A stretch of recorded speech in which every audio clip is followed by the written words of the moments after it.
Hello everyone and welcome back to Clothesline. I am Oren and this is our G1 Climax 30 review.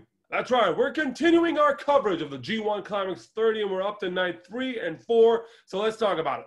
So night 3 kicked off with a match between Jeff Cobb and Shingo Takagi, and I gotta say I was a bit disappointed. Not because I'm a huge fan of Shingo Takagi, Go Los Ingobernables, but no, the match felt one-sided.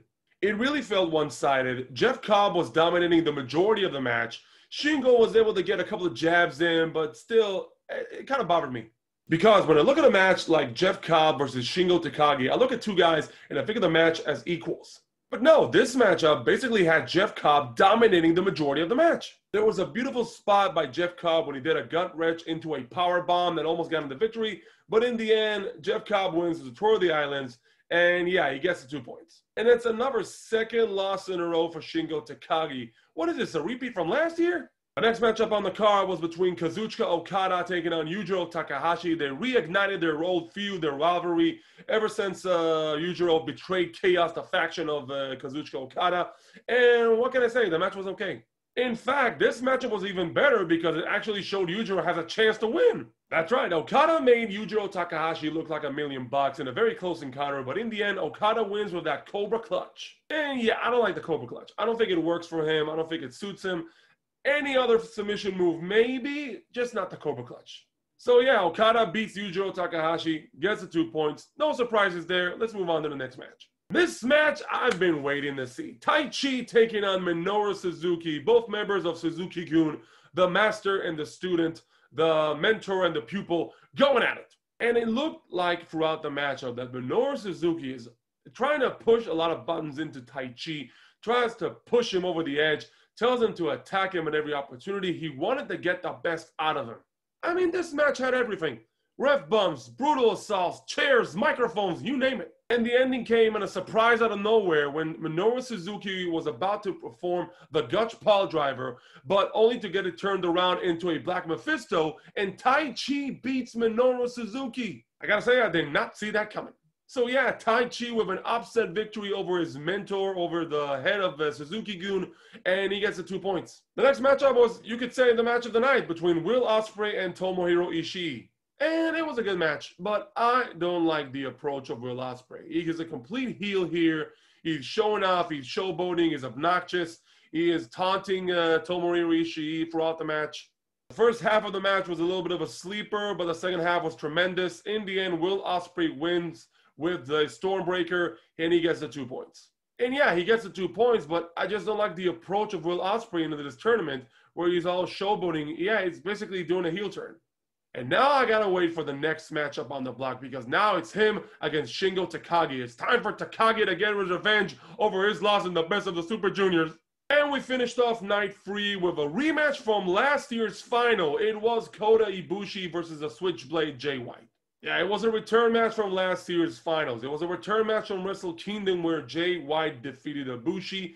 There's a lot of tension going on in this match. And it was a close matchup. It was a very good matchup. Maybe even better than Ospreay versus Tomohiro Ishii, I gotta say. And the ending came out of nowhere when Kota Ibushi tried to go for the Kamigoye, only to get reversed into a Blade Runner, and Jay White avenges his loss from last year.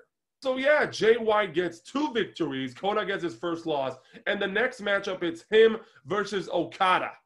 Oh yeah, this is gonna be good. Overall, a good showing from the A block. I think the match of the night actually goes to Kota Ibushi versus Jay White, but the other matches were good as well. Except for the first match. I mean, come on, Shingo! Moving on to night 4, and the first matchup on the block was Sonata taking on Hiroki Goto. And this match was pretty much well even. It could have gone either way, with both of them losing their first matchup on the block. They needed this victory here. And Sonata almost getting the victory on a couple occasions, but Hiroki Goto was able to bounce back from each time. Hiroki Goto escapes Skull's ends. Hiroki Goto even escapes Sonata's Oshigoroshi. But the ending came with Hiroki Goto performing a GTO on top of Sonata, and he gets the victory. Which is great for Hiroki Goto, but Sonata losing 2 matches on the block? Man, I did not see that coming. The next matchup on the card featured Hiroshi Tanahashi taking on Toru Yano. Yano. And I swear, if I didn't know Toru Yano, I would actually think he could win this block. Because, yeah, he's up to the shenanigans again. He tries to take out the turnbuckle, throw it into Hiroshi Tanahashi, turns it into a guitar. The match spills to the outside of the ring. There, Toru Yano tries to tie up Hiroshi Tanahashi with his tape. Hiroshi is able to turn the tables and ties up Toru Yano's eyes. So yeah, now Toru Yano is blind. He rolls back to the ring. Hiroshi Tanahashi goes for a sling blade, but Toru Yano uses the official, a low blow, and rolls up Tanahashi for the win. Even as a blind guy, he can actually win matches. Who could stop Toru Yano? And Hiroshi Tanahashi loses his second match in a row. I don't remember the last time he actually lost 2 matches in a row. Was it last year? Was it 2 years? I can't even remember. The next matchup on the block was between Kenta and against Juice Robinson, and another well-even matchup. Kenta using dirty tactics to get the upper hand throughout the match. Juice Robinson tries to make an heroic comeback, and he actually succeeds, and he wins the matchup with the kill switch, or his name for the maneuver, I forgot what it is. But he beats Kenta. After the matchup, he signals to Kenta that he wants that briefcase for that United States Championship match. Kenta says, no, that's mine, and maybe we'll have a match between those two later on. Maybe in the next event, Destruction in Kobe, I don't know, but that is a match I would love to see. The next matchup was pretty surprising, I gotta admit, because I didn't expect it to be that good, between Yoshihashi and Evil. And of course, this matchup brings a lot of history and animosity in it. Back in the New Japan Cup, Evil injured Yoshihashi's leg in the first round, thus taking him out of the tournament. And this is Yoshihashi's opportunity for revenge.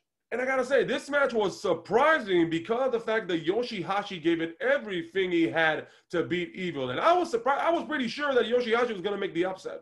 But in the end, because of outside interference by Togu and because of a low blow to Yoshihashi, Evil is able to perform everything as Evil, and he wins the match. And yeah, Evil wins, and he needed this win to still prove he's a top guy. He can't afford to get 2 losses in the G1 already right from the bat. I'm happy that he won.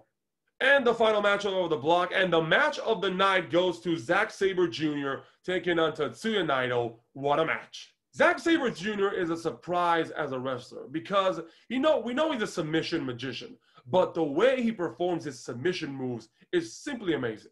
You can never be prepared to a Zack Sabre Jr. match because you don't know what kind of type of a submission hold he's going to perform on you. And if you're not quick on your feet, you're going to tap out in a couple of seconds. And the match dragged on with Zack Sabre Jr. performing a lot of submission moves on Naido, which he's able to escape each and every one of them. And then it came to the point that Zack Sabre Jr. was just tired. He was tired, and Naito used that for his momentum. He used that to his advantage. He used the fatigue of Zack Sabre Jr. to finally perform not 1 but 2 Destinos, and he beats Zack Sabre Jr. Perhaps one of his toughest challenges in the B block, he is able to beat Zack Sabre Jr., and he gets 2 points. So yeah, that was night 4 of the G1 Climax. The surprises keep on coming, with Sonata losing his matchup against Hiroki Goto, Toru Yano wins again, and an amazing matchup by Tetsuya Naito defeating Zack Sabre Jr. I can't wait to see what night 5 and 6 bring us. And that's pretty much my review of the G1 Climax thus far. What do you think about the G1 Climax thus far? About night 3 and 4? I would love to hear your comments down below. Also, if you want to stay notified of when I'm uploading these videos, hit a like, subscribe to the channel, and hit that bell notification button. And I'll see you next time on another review. Thank you for watching.